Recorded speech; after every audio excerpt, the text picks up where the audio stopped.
Hello, Sophia here. As you may know, I work for a wonderful small business called Firefly Creative Writing, where I coach writers and lead creative writing workshops. I love this work and I love Firefly. It is a business that truly operates by liberatory practices, which is very unique in the business world. Working at Firefly has also helped me learn how to build real, authentic, welcoming community and how to connect with people in ways that feel empowering and real. If you're listening to this episode and wanting to be in spaces where people are encouraged to be honest and alive in the power of connection, you may want to try out one of our workshops. We have a fresh new lineup of workshops happening this fall, starting in September, that are designed to open the door to the pleasure of writing. Whether you're a complete beginner and full of fear, or whether you have a project on the go that you want to move forward.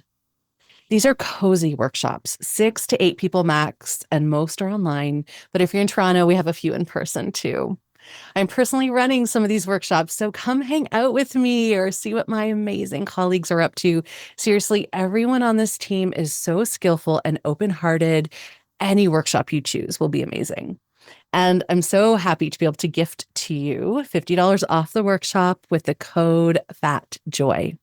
You can check out all the workshops at fireflycreativewriting.com, and both the website link and offer code are in the show notes. I hope to see you in a workshop and that you enjoy this episode. Hello, lovelies. Welcome to the Fat Joy podcast, where we talk each week about how to flourish in an anti-fat world. I'm Sophia, Apostol, a fat professional coach who loves talking to other fat people about what it's like to live within oppressive systems that marginalize our bodies, and how we still dare to have the audacity and courage to reach towards our collective liberation and embrace our joy. Please know this is an adult content podcast, so there will be swears, we will be talking about harms we've experienced, and we will be rebelling against weight stigma, diet culture, fat phobia, ableism, racism, etc. You can get more Fat Joy goodness, including how you can support the podcast, through my newsletter at fatjoy.substack.com. And for episode transcripts, book reviews, and show notes, head to the Fat Joy website at fatjoy.life. I am so glad you're here. Enjoy this episode. Hello, lovelies. Welcome back to the Fat Joy podcast. I have with me today a really brilliant writer who is shifting how we do romcoms, because these are romcoms for fat brown girls, and I am so here for it. So we have Crystal Maldonado. Welcome, Crystal. Thank you. I'm so excited to be here. And thank you for the lovely intro. I was saying before we were recording that I'm a creative writing coach. And one of the things that comes up a lot when I work with people is the whiteness of everything. And as a fat person, I'm always like, where is my fat fantasy hero? Where is my fat sci-fi heroine? Where are the fat protagonists? Literally anywhere, right? Like, we're not even picky. We will take anything. We'll take anything. I mean, I've become very attached to like Ursula from The Little Mermaid because it's like the one representation that we have. It's like, oh, well, this is all we have, and we'll take it. So thank you. Right? I know.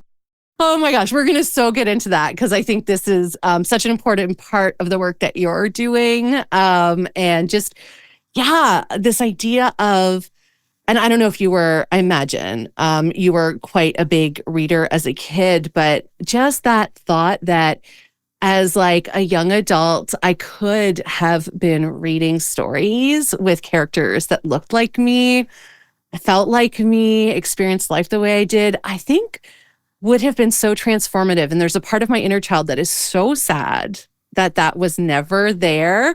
And yet you're changing it, Crystal. So I'm very excited. So tell us about yourself. Okay. So, I mean, you already did a great intro, but so I am Crystal Maldonado. I am a young adult and soon to be middle grade author. So I'm making my debut in the springtime. So it's a summertime kind of themed book. So anyway, I'm a kidlit author and I write books about fat characters. And so far I've written stories that focus on fat girls who get to fall in love and who get someone to fall in love with them and get to experience all that joy. And which is fitting for this podcast, of course. And really, it's all about telling these like inclusive stories for me that I wished I had seen and read and been able to experience growing up. And I think that a lot of us as grown fat folks are like, what about us? Like, when will we get our turn? So that's kind of been kind of like what I've used as my inspiration for the books that I've written so far. So like I said, I have written 3 young adult books, and I have a 4th one kind of in the works. And then I also have my debut middle grade novel with Julie Murphy. So if you're a fan of Julie Murphy, who has written Dumplin' and a million other incredible books, we have written a story about 2 fat besties who go to summer camp together, and then it gets really spooky and it seems like people might be turning into werewolves. What? I know.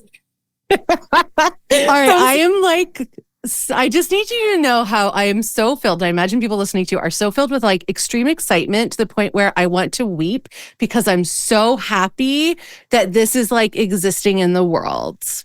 Oh, thank you. It's so meaningful. It's so meaningful. And I feel especially grateful that I have been able to talk to teenagers and talk to us grown-ups who are still kind of teenagers inside and use these books to kind of heal that part of ourselves that wishes we got to see ourselves. And now I get to do this also for middle schoolers who I think like that age range up through high school is just so pivotal when you're figuring out who you are and do you have a place in this world and what is it and are you worthy? Like all of these questions that you're sort of grappling with, that you look to external sources like TV, movies, music, just the media, the books. And so to be able to contribute like even in a small way to that is really incredible to me. Yeah, it is. I have to tell you, probably about a year ago, I got a message from a school librarian saying that she had been weeding and like working through the books at her school library for things like, racism, anti-queerness, things like that. But until she'd listened to the podcast, she'd never thought to do it for anti-fat bias, which of course absolutely made me sob reading this. And then she was like, she actually asked for and received, I think, several $1,000s to bring fat positive titles into her library. And her question was, but I'm looking and I can't find a lot.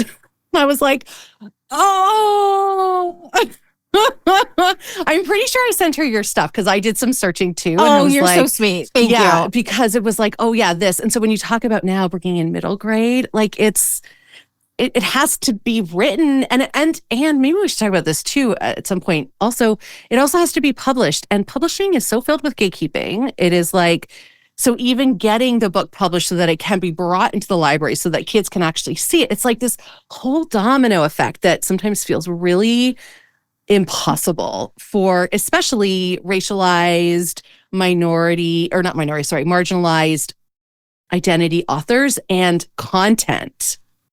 Yes. You just said so many things that I'm like, oh my God, okay, I want to talk about all of these things. Okay. So first of all, amazing that a librarian reached out to you and that you helped this librarian like refill her little library. That's amazing. I also just want to give a little shout out to librarians and educators who are doing this work because, oh my God, are they facing the most incredible and intense obstacles, especially now with all of the book banning that's going on.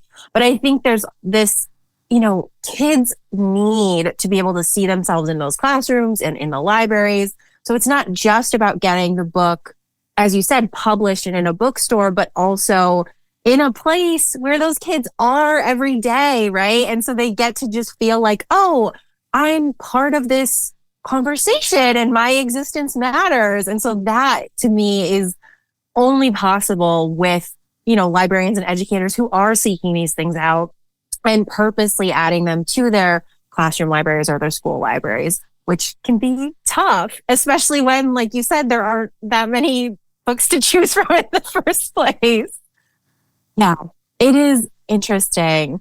And then the other piece is just that I just feel like if we aren't able to provide this for these students, there is such a question, I think, that exists, or at least for me when I was growing up, like there was this question in my heart of like, is there something kind of fundamentally wrong with me because I'm not seeing anyone else in these spaces that look like me? And no one has a body like mine. No one is, Puerto Rican. No one is having glasses. At the time, glasses were like not as cool as they are now. So I just remember feeling like, oh my God, I'm so weird, right? Like there must be something wrong.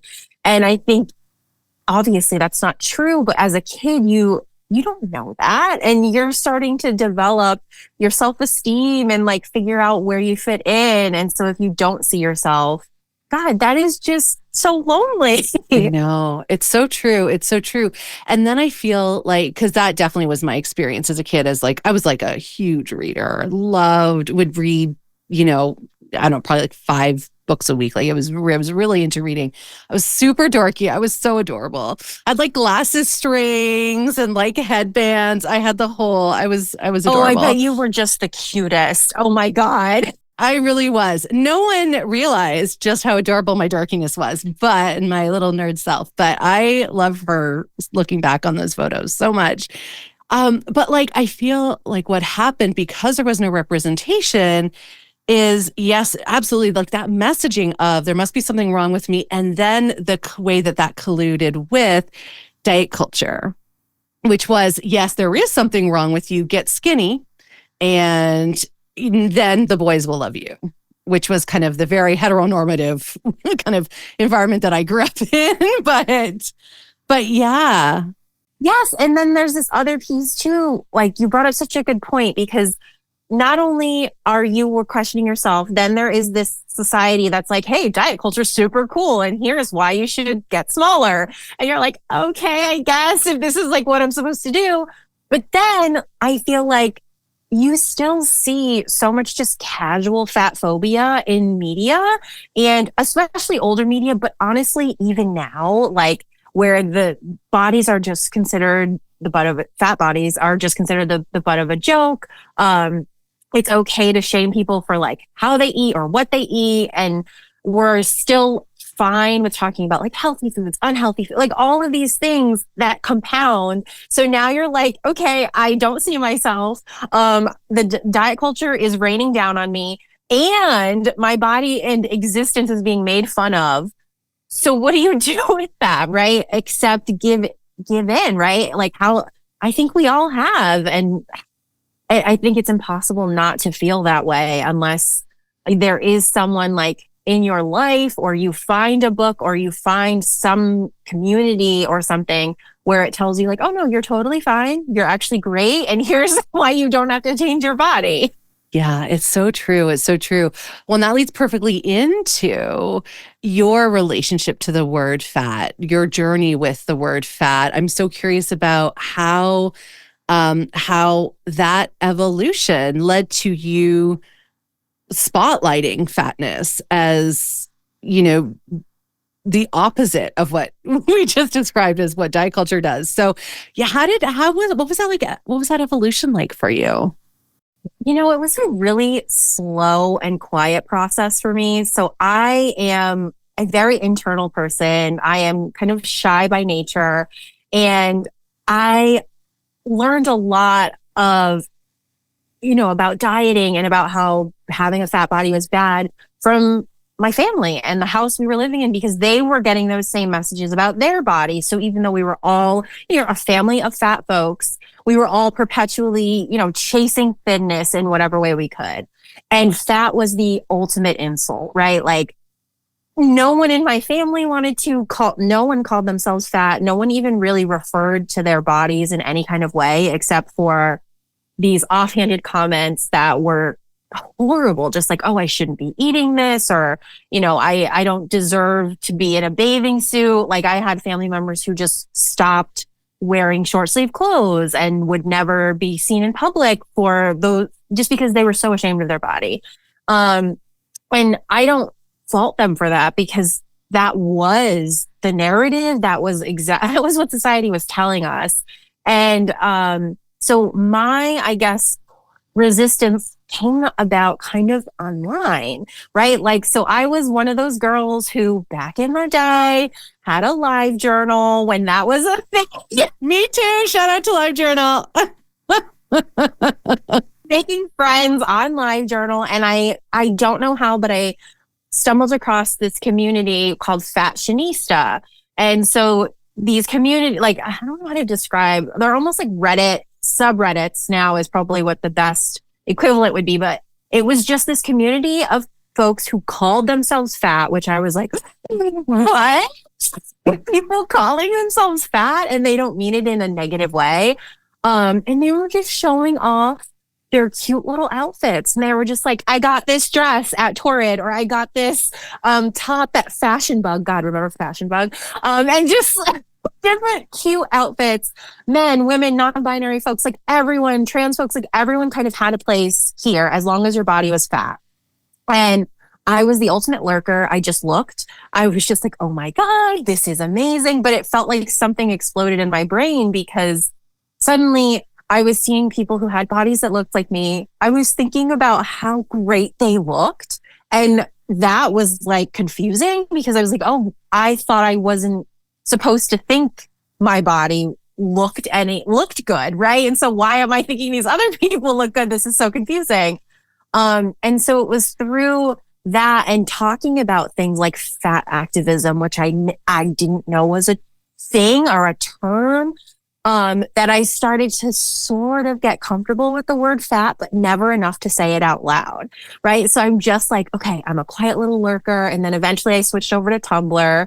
I think a lot of us did, and would be in the fat activist spaces. But again, just kind of as like, I'm just here and like, I support you, but I'm too scared to jump in and be part of this.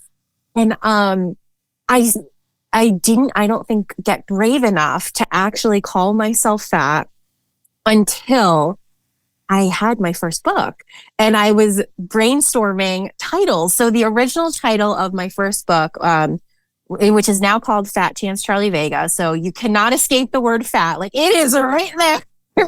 But the original title of that book was called Seconds. And it was supposed to be a play on words where Charlie's mom is really on her about changing her body and is always asking her like, oh, are you sure you want to go back for seconds on that? And then she also kind of feels like she comes in second place to her best friend, whatever.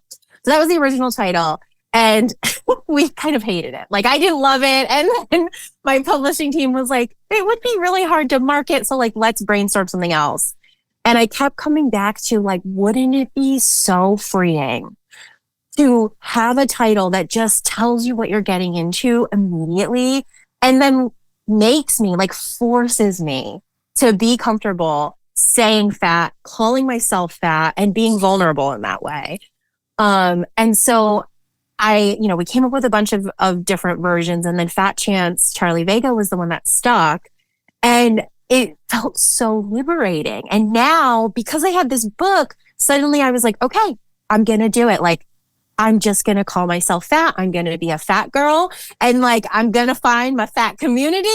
And we're going to do this, because that word, I had given it so much power my whole life. It was this thing I wouldn't utter. Like it was almost like a cuss word or something. Like, I would not say the word fat, unless it was aimed at myself and in a derogatory way. And so now I was getting to sort of take the stigma away from it.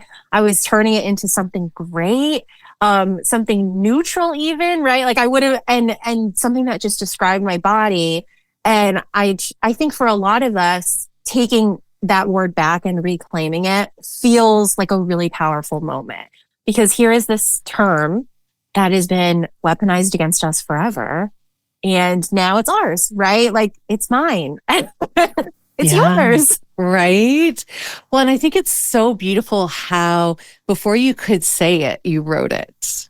I did. Right. And that's like such the power of writing. We at the writing studio I work for, we talk about like these writing groups that we run, coaching, all the things we do. It's not therapy, but it can feel very therapeutic. Yeah, that's so true. I never thought of it like that. But yeah, I've always personally felt a lot braver in my writing and explored things and feelings and really used my diaries and journals and things like that to figure out how I'm feeling. And so it makes perfect sense that I would be like, I'm just going to write it, and then it's going to force me to say it. And now this is just going to become part of me. I love that so much. And when did it feel like, in my mind, it feels deliciously transgressive to write a novel that centers a fat character. Did it feel like, was there like like a little feeling like that for you? Yes, I am a total like rule follower, always afraid of getting in trouble. Like, that's just me. And I don't know why. And so creating this love story, which like is always just like thin, heteronormative couples kind of at the center, often blonde, just like conventionally beautiful. So like creating this story around this girl who shared so many of the same identities and traits as me, and having her call herself fat, but not in a bad way, right? She's just like, my body's fat. And I think fat bodies are beautiful. And I'm struggling with self-acceptance, but like I'm working on it. Then getting to watch her as she not only falls in love with someone else and they fall in love with her, but as she falls in love with her own self, felt so incredible and powerful. Especially, I mean, when I was working on the manuscript, so I started writing it in 2016, kind of after the 2016 election. I was in such a bad mental headspace, as I think many of us were. So I was like, you know what? I'm going to take all of these identities that I have that I feel like are not accepted right now, that are being challenged, that I'm being told are not welcome and appreciated. And I'm going to put that in this story and just hope that maybe there might be someone someday who might read it and get to feel like, oh, I am very much worthy in all of this and in all of my greatness. And so that was my little rebellion in a way. Yeah. Well, and that's like the power of the pen. I mean, there's a reason that saying exists, right? This is such a personal question and you don't have to answer, but I just noticed your beautiful ring and I'm like, did you write your own romance without knowing you were writing your own romance? Okay. So thank you. Thank you for calling it a beautiful ring. Actually, yeah. So Charlie Vega's story is sort of inspired by my love story with my husband. We met in high school. You did. I love it. Senior year of high school. And so the main love interest for Charlie is a guy named Brian. And so there's like a little bit of an Easter egg. So Charlie, her name starts with a C and I'm Crystal. And then Brian starts with a B and my husband's name is Bill. And so I used kind of how we sort of met in high school as just the tiniest bit of like, what if this was a story, right? What if our love was so great it could inspire other people to feel romantic and feel like they deserve this greatness? And so he was like, oh yeah, you want to write a love story about me? Like, that sounds great. That sounds amazing. And then he read the story, and Brian is this very like sweet and kind and like thoughtful person, and was very much inspired by my husband. And he was like, wow, thank you so much. Like, you made me look so good in this story. And there's this little scene in the book that, this is not a spoiler because it's early on and Charlie and Brian are just friends, which is how my husband and I started out. We were also just buddies. And we had art class together, and in the book, Brian ends up doing this thing for Valentine's Day where he brings in a Valentine for each person in the class. And it's because Charlie earlier had said, Valentine's Day is so stressful. And like, what about when we were kids and everyone got a Valentine? Like, that's the kind of Valentine's Day I want to have. So Brian remembers this. He brings her a Valentine and passes them out to the class. And it's the first Valentine Charlie's ever gotten outside of elementary school. And it's based on my husband giving me my first Valentine. Oh, Crystal, I can't handle it. I'm crying. I can't handle it. It's so beautiful. I might have it around here, but it's this. Oh, I do. Oh my God, I do. Okay. So sorry, it's hard to see, but you can see how old their dice. And then on the back, it's just a pun that says paradise. Get it? And I saved it. And we weren't dating at the time. We were just buddies. And I just was like, oh my God, I just got my first Valentine. And maybe and I felt like something shifted in me where I was like, did he mean to do this? Like, I'm not like a thin, pretty girl. Why would he do this? And it started changing how I saw myself, which I know they always say, oh, you have to love yourself before you can fall in love. But I think there's this line I put in the book that, yes, of course, but also sometimes it takes the right people around you to help you fall in love with yourself. And that was very much my experience. Oh, Bill. I know. He's the best. Shout out to Bill, who's making me sob. Oh my gosh. And how wow, what a beautiful way, especially in your kind of late teen years to be so cared for and to be so seen and just, oh my God, what a gift that is. And then that gets to, again, be paid forward into the novels that you write, into then what people get to read. Oh, yes. That's amazing. Exactly. Oh, thank you. It really, it's surreal to me still. And he has been such a supporter. And honestly, I wouldn't have been able to become an author if not for his support, right? Like, he's the person I'm like, can you read this first draft or can I work through this idea with you? Because I don't know if it's any good. And I need someone to bounce these ideas off of. And he's always like, yeah, sure, let's do it. Oh, amazing. Oh, yay. I love that we have that story here in the podcast. It makes me so happy. I really love love. I'm mostly cynical, but I just really am actually a big softy romantic at heart. And I just love it. I love it. I'm really curious, Crystal, again, because I work with lots of writers. I know how hard this is.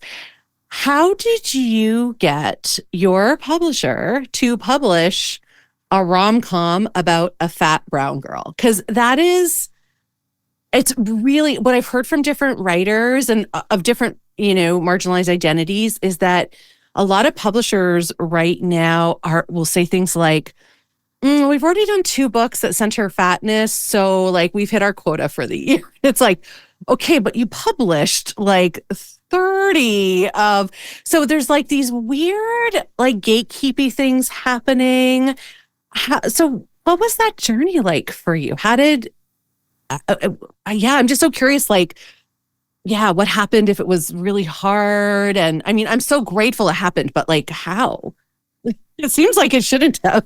I know. And then the fact that I now have 3 romance books about basically the main characters have on paper this quote unquote same identity. Obviously they're completely different characters, but the fact that there are 3 now, I'm like, I can't believe I am still allowed to do this, which is wild that we even have to worry about that when nobody thinks anything about, oh yeah, we published 50 YA books about a thin white girl or a thin white man, right? That's never questioned. But yeah, so it was definitely challenging, I will say. So I honestly, when I wrote Fat Chance Charlie Vega, I never thought it would get published. I just kind of wrote it and hoped. And then I found a literary agent pretty quickly after I had gotten the manuscript completed. And she's still my agent today. Her name is Tamara Rudzinski, and she is the founder of Context Literary. And she was such a champion from the get-go. Like, I had no idea what I was doing. I had a million questions, and I remember so vividly like how kind she was and how she went out of her way to, she called me and was like telling me all of the things that she loved about the book and just giving me so much hope in ways I hadn't expected. And immediately she was like, I can tell that this is a book that means a lot to you. And the identity of the character also comes across as something that's really important to you. And so she's like, if we work together, that is one thing I promise I will keep front and center. Like, we're not going to compromise this. We are not going to make this character thinner. We're not going to have her change her arc where it's like, oh, she went on a diet and now, oh my God, the world loves her, right? Like, she was like, we're not doing any of that. We are keeping her as Charlie, and she is going to be Charlie at the beginning and the end, right? And we're not going to change anything. And so that was all I kind of needed to hear. I was like, okay, you get it, and let's do this. And so Tamara and we worked on some edits together, just to make the manuscript stronger. And then as she was doing, we went on sub together, and she, would send the book out, and I was a glutton for punishment. I was like, tell me all the rejections in addition to, which I would never do again. But at the time, I was just so excited that I was like, oh my God, Disney rejected my book. What, that means they read it. Like, and that was like a win. I was like, oh my God, Disney read it. I'm like, this is so cool. So one of the comments we kept getting was like, oh, sorry, it's a good book, but we already did one that features a fat character. One. And I'd be like, man, if we had just been a couple of months sooner, we could have been. And it's funny now because like, I don't know how many books exist out there with fat characters, but it's not a lot. And so if your quota in publishing is like, oh, we have one per year, that is abysmal, right? Like, what are we doing? And why is that even a thing we're kind of allowed to say and make public? Like, even if that was the reason, I'm still kind of shocked that they wrote that out in an email. Like, now we're good. We got the one fat character for the year, so we're all set. You're right. I never thought of it that way. That's true. Why the hell do they get to say that? Like, surely, but you know what? It's interesting because this almost feels like, to me, connected to that fatness is not a protected kind of human rights category. And I'm like, oh, I think because there's no ramification anywhere around that. And so it's like, yeah, we can discriminate against and only have one. And that's what it is. It's saying like, yeah, actually, we don't see the value in this. We don't think it's important, right? We don't think that that people who have fat bodies deserve to see themselves. Like, it says so much in that tiny like sentence that's just like, oh, we're going to pass because we already have our one fat book for the year. I hope it's changing, but yeah, I definitely faced that throughout the process, and it sucks. Right. And then, so the publisher that did pick you up, are they a publisher? I actually don't, who is the publisher? Holiday House. Of Holiday House. Yeah. All right. And I don't know them very well, but like, there are certainly publishing houses that are starting to, I think, emerge and maybe refocus on intentionally bringing in more diversity, which is great. Are they doing that? Is that what was? They've been really good to me. And so the Holiday House has a really long history of being kind of at the forefront of children's literature. And then the way that Tamara explained it to me was like, kind of took a break from publishing new works for a while. And then around the time when we were on sub, Holiday House was reestablishing itself and coming back, and they were looking for these new titles, and that did focus on diversity and talking about how experiences exist beyond just the quote unquote norm. And So I think that was part of the appeal for them.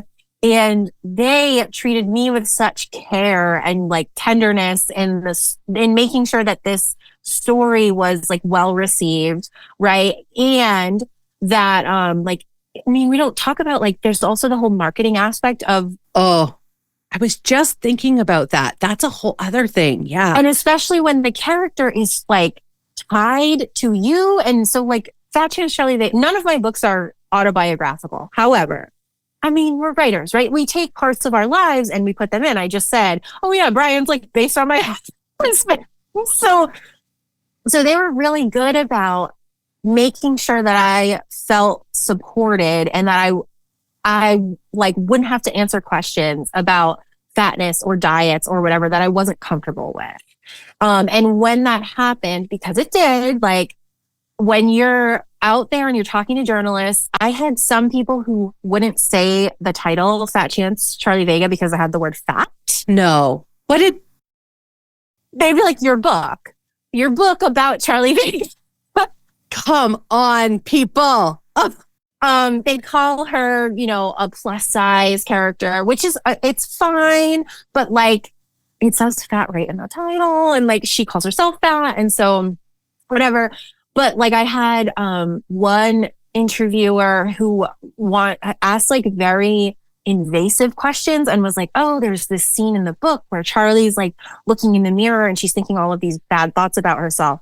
Does that happen to you regularly? And it was horrible. And I was like, actually it's fiction. And like, I think I'm pretty great. And did you have to do like media training to not like punch people in the face? I feel like I would need some training around that. But I kind of wish I had, because exactly, you just want to be like, excuse me? Like, who told you that you can just say these things? So, and I have to say, like, my publisher was always very supportive. And like, I ended up kind of after finishing that interview with that interviewer, being really uncomfortable and reaching out to the marketing team and being like, hi, I just did this interview. It was horrible. And they were like, oh my God, we're so sorry. Like, we vetted and thought this was going to be fine. And like, they pulled the interview for me. And like, I was a debut nobody. I didn't have anything. I don't even think the book had come out yet. And I was really worried that by saying that, I was like, oh no, are they going to think I'm not a team player? Or like, is this going to negatively affect the book? And they were just like, nope, we're going to pull it because you're not comfortable. And so let's just get rid of it. Okay. That's like shocking. Yes, I was shocked and amazed. Wow. Okay. Shout out to Holiday Press, right? Holiday House. Yes. Yeah. Holiday House. Holy, that's beautiful. Yeah, that's beautiful. They were so good. Yeah. And also, I think a great fuck you to the interviewer. And like, how dare you? Yes. I know. It's just, I think there is still so much judgment around talking about bodies. There's definitely this feeling of uncomfortability. People don't want to say, they don't want to offend, but they also, like, I'm never offended when an interviewer comes with like curiosity or that like an interest in learning. That is not offensive at all to me. Like if they're like, hey, is it okay to say the word fat? Like, yeah, great. Like, let's talk about this. I love that. But it's when an interviewer comes and is like, so you're fat and miserable and you hate yourself. Is that what I'm getting? Is that why you're writing this romance? Because your life sucks so bad? Like, yeah, that kind of thing. Terrible. I had another one ask like, so how come Charlie just like doesn't go on a diet and lose weight? Like, wouldn't she just be happier? And I'm just like, okay.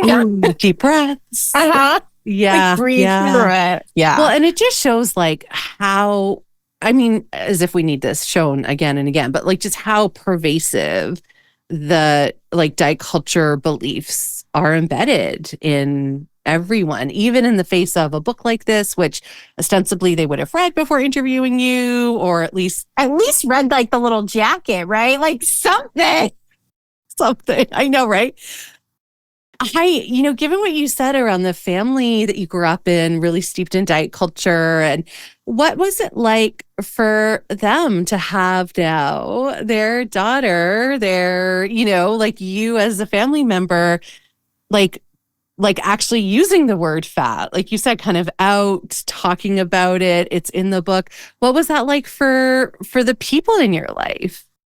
Well, so for my husband, he was super proud, right? Like we are both fat people. We found each other and like helped each other learn to like love our bodies and ourselves in that way, which is wonderful. And my family has also still never said the word fat or talked about any of it. So it's still very much that like, we're very proud of you. Like we're happy you published this book, but we're not going to like say the title. We're not really going to talk about like the contents. It's more just, we're really happy that you did this, but we're not going to address the elephant in the room.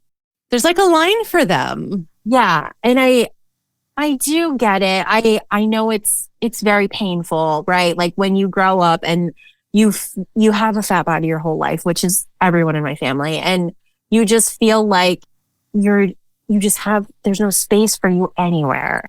And so even just talking about it, I think is so emotional and hard. And when you've gotten used to never addressing it, I think for some people you hit a point where you're like, I'm never gonna, right? Like I'm just never gonna talk about it. Yeah. I really relate. I'm the only fat person in my family, and except for I'm literally the carbon copy of my dad's mom. So I have inherited her body 100%. And it was very interesting when I was telling them I was doing this podcast, because they were really uncertain about what that would mean, what that would be like. And it's as I have become more liberated and on my own journey, it definitely has shrunk my circle of family and friends. And there's a sadness there, but I'm also really okay with it, because like you said, I really want to focus on being in relationship with people who are curious. And like that is the quality, I think, that curious and earnestness, those are like my two favorite qualities in humans. Yeah, I think humans are never cuter than when they're just being earnest, right? Like when someone really loves something and they're just telling you about it, I could listen all day. Like, tell me everything about your obscure little movie. I will just be here in awe. But yes, that and the curiosity. And I also just want to say, like, it is so hard to make your circles smaller. And that's a really difficult decision, I think. And I have also done it. And so I wanted to give you kudos, because that's hard. And it's sad sometimes. It's bittersweet, right? Like there's this liberation, of course, but there's also like the mourning of like what could have been or what isn't anymore. And that's always tough. Yeah, it is. And unfortunately, it seems to be part of most people's liberation journey, whether that's queerness or fatness or, whatever it is. Yeah. Yeah, you just hit a point where you're like, for me, the older I get, and I also had a baby girl almost 5 years ago. And that, I think, was such a catalyst of change for me, is because I was like, I can do something about this with an actual little human, right? And I can make her understand that her body is beautiful the way that it is. And I can talk to her about foods in very neutral ways. And we can talk about moving your body, and just because you like it, right? And not because you're trying to lose weight. And that really also changed the relationship that I had with family too, because now I'm jumping in on these conversations like, actually, if she just wants to eat 4 cinnamon buns for Easter, that's fine. Like, we're fine with that. That's what her belly is telling her she wants. That's what she wants. Then we're just going to leave it at that. And that can be hard too. Right? It's so true. It's so true. Well, and I love that, like, what a gift that you get to, like, change the lineage, change what gets passed down. Oh, thank you for saying that. That's so sweet. Yeah, and I am not the perfect mom by any means, but in this one area, I'm like, we're going to just try to do better. We're going to try to make it a little bit easier, and hope that that has a lasting impact, right? Yeah. Yeah. Amazing. Amazing. I love that. I love that. I love hearing, how this is being done differently with kids now. Because of course, a lot of people in my circle are doing it differently with their kids. And it's just, again, like it almost feels healing to like my inner child. Like, oh, like that gets to stop with them, hopefully. And even with the diet culture still raging outside of the home, here we get to have a safer relationship with food and with body. And yeah, that's incredible. There is this, I think it's a TikTok, honestly. It might be a quote. I don't know. It's something I saw on the internet that's just basically like, when, raising your daughter, you kind of get to see what it would have been like if you hadn't dealt with a lot of the trauma that was given to you, right? And I'm obviously butchering it. Like it's said in a much more beautiful and elegant way than I just did. But there is this like lovely idea that, oh, you can just love people for who they are and not want to change them. And you can just do that for them. That is one thing you can just offer, is that love and that support. And it will have an impact and it will change things. Oh, so good. Oh, I love it so much. Crystal, we have to talk about process. We have to geek out for at least a few minutes. What is your writing practice ritual? Like, give me the geeky stuff. Like, what is your approach to your writing? I love this question because I am a hot mess. So it's never, so my answer is always like, oh, I don't know. And before we started recording, we had talked about like, the little procrastinators within us. So I am a definite hybrid now of the plotter and the pantser, right? I used to be a total pantser. Like, so with Fat Chance Charlie Vega, I was like, what if I just like wrote a love story about a girl who falls in love and that's it? And like, she has a problem, like a tough relationship with her mom. That was like it. I did not have a plot. I just kind of went on vibes and feelings and then hoped for the best. And then I got this book deal and suddenly it was like, oh my God, I have to come up with another book and I can't just go on vibes and feelings. I have like a deadline to meet, which I had never had to do for like creative writing before. So I tried to really like be quote unquote good. I tried to like plot everything out and say like, okay, chapter 1, this is what's going to happen. Chapter 2, and realized very quickly that's also not for me. Did it like suck the creativity out when you tried to overplan? Is that what happened? Yes. Or I felt like, oh, I'm not sticking to this, right? Like I was always thinking about like, oh no, because in the next chapter, this is supposed to happen. So I'm someone who's very kind of emotional and I love to daydream and I get inspired by lots of like whimsy and music. Like I'm just that person. I just fall in love with everything.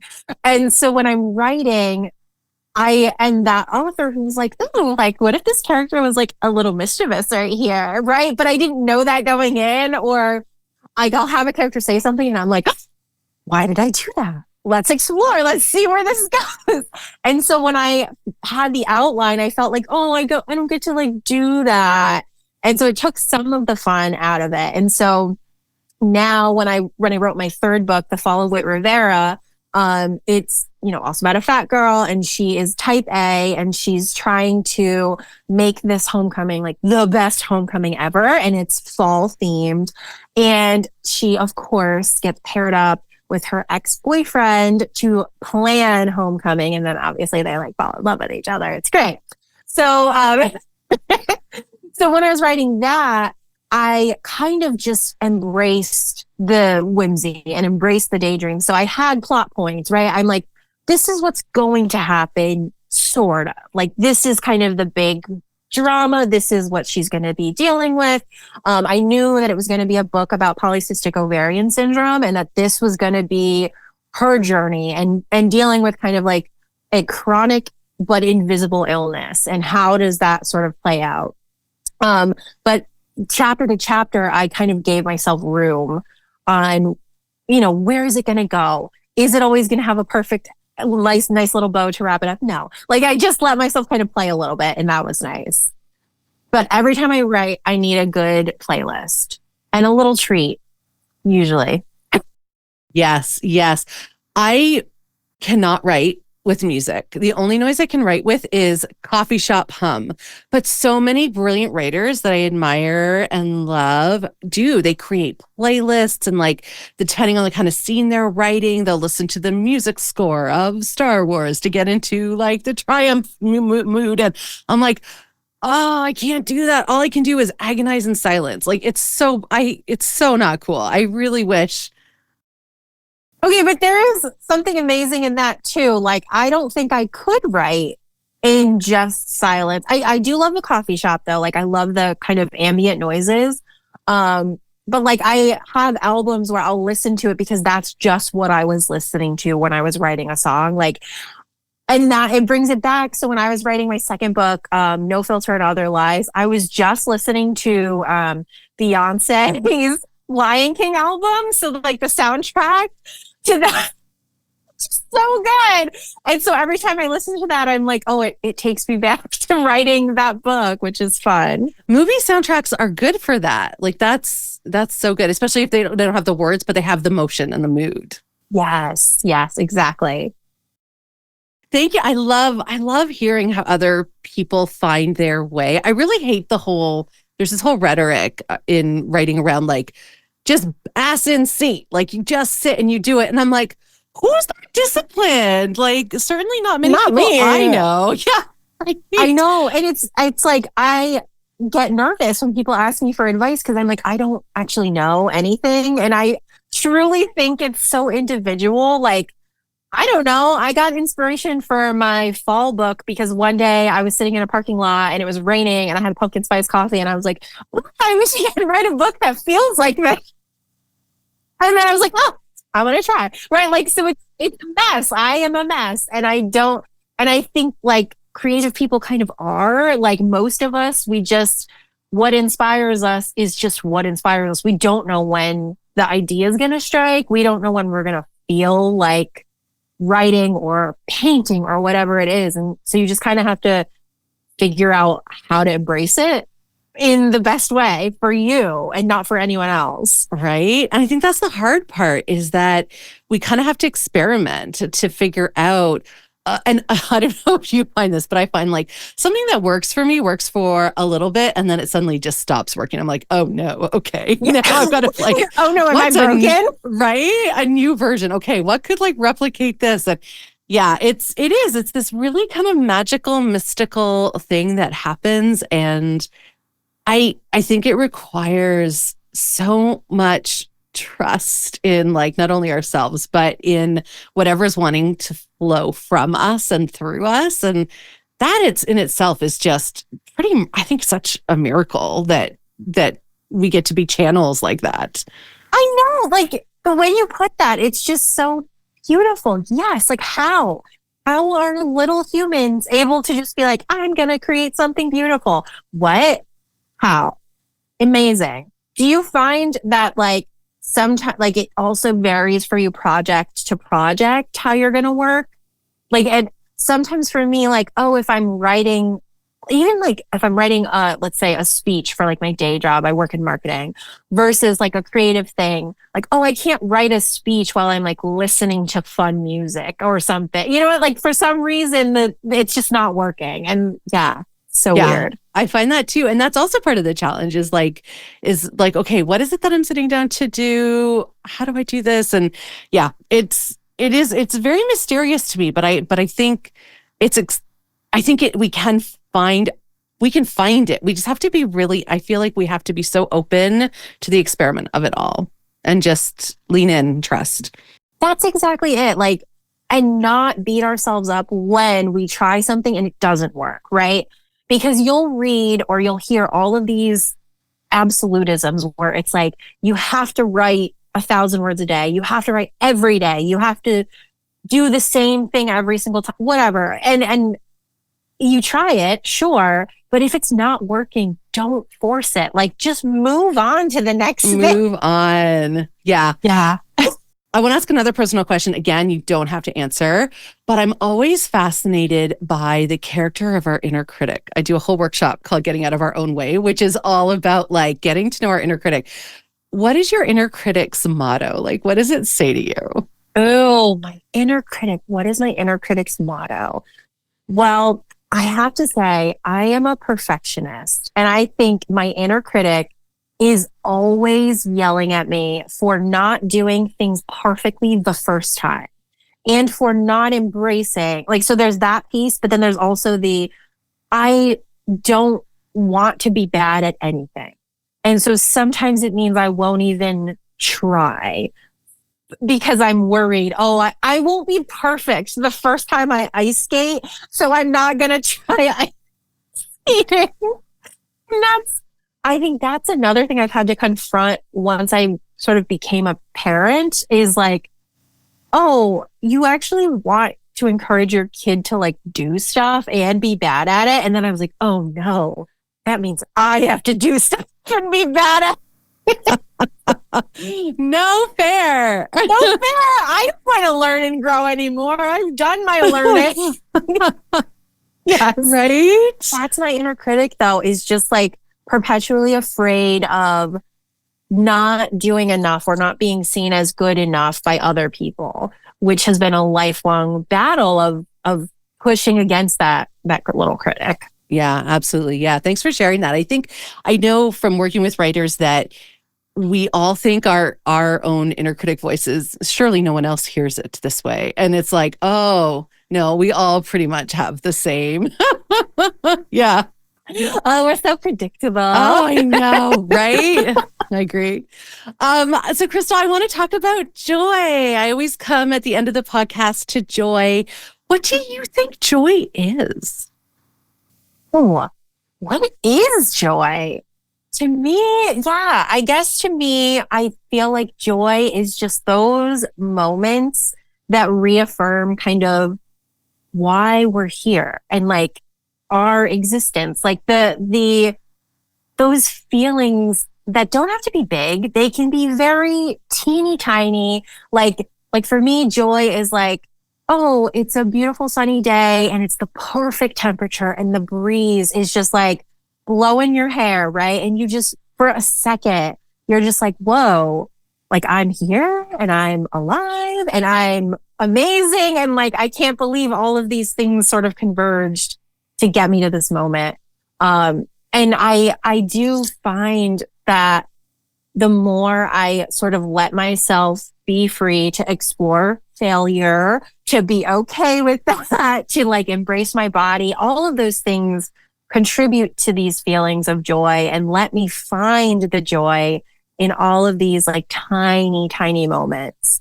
One thing I tried to do for this year, instead of making a resolution, was I made a journal spread, and one of the pages is called Glimmers.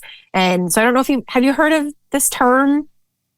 Okay, so I just learned about it at the start of the year. And so from what I understand, a little glimmer is just that tiny moment. It's not a remarkable moment. It's just a glimmer of joy, of happiness. And so I've started recording those in my journal, just moments where I feel that like, oh, okay, I feel really happy right now, or I feel really calm right now, or wow, the taste of this ice cream is really, like just those little tiny things that you otherwise wouldn't pause to think about. I'm trying to be more mindful of so that the joy kind of has a lingering effect. And I know it won't be long until I can experience it again. Right. Yeah. I feel like you're building almost like, not that you need it, but like we kind of do, like a body of evidence when we're in non-joyful moments to remind us that, yeah, just around the corner, I could take the perfect sip of coffee and be filled with joy, or feel the breeze, or, and then you've got this whole, probably pages filled with glimmers. I love that term, glimmers. Feel free to steal it. I'm sure I saw it on TikTok somewhere. I don't know. But yes, exactly. And for me, a lot of it has been about coming back into my body and using it and not being afraid of it, right? And feeling like, oh, I can get joy and glimmers out of the five senses. Or sometimes it's just like, I don't know, my husband thought of me and he picked up like a tiny little thing, right? Like a little, I don't know, tchotchke. And that's a glimmer, like just little things that help you sort of ground yourself. For me, that's the joy. Oh, that's beautiful. This conversation was like 100,000 glimmers. So thank you. I feel the same. I could talk to you all day. I know. I'm like, let's get going. I have so many other things we could do. So maybe we'll have you back. I would love to come back. Oh, Crystal, you're a delight. I'm so glad your books are out in the world, and congrats on your upcoming release. Thank you. I'm so excited. Yeah, it's important work. It's powerful work. It's beautiful work. It's joyful work. And yeah, our world is, I'm so aware. I want to like couch it, but I want to say and believe that our world is requesting this work. And I think it is, because obviously you have readership. And I just am imagining that longing spreading, and so many more people finding themselves in works that you have written and in works that other authors are doing that represent us more realistically. So thank you for that. Thank you. And thank you for this podcast, right? Like, I think sometimes when we are fat, we are told so often that we don't deserve things. And we do. We deserve everything, and especially joy, right? Like, we deserve those glimmers. We deserve the big joy. We deserve everything. So thank you. Yeah. Thanks, Crystal.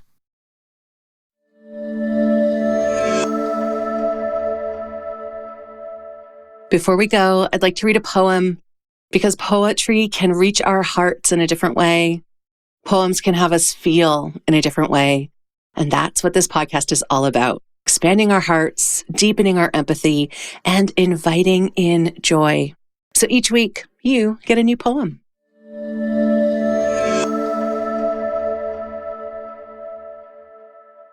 Crystal writes romcoms, so of course I had to choose a romantic poem for this episode, and that's going to be a poem called My Friends Got Married Today by Jessica Salgado. I love the concept in this poem of how love is explored with and played with. Like, it's just, this is so delightful, and this is from Jessica's Instagram. My friends got married today, and suddenly the entire city is a love poem. The overwhelmed server trying to bring us our drinks, a rushed I love you.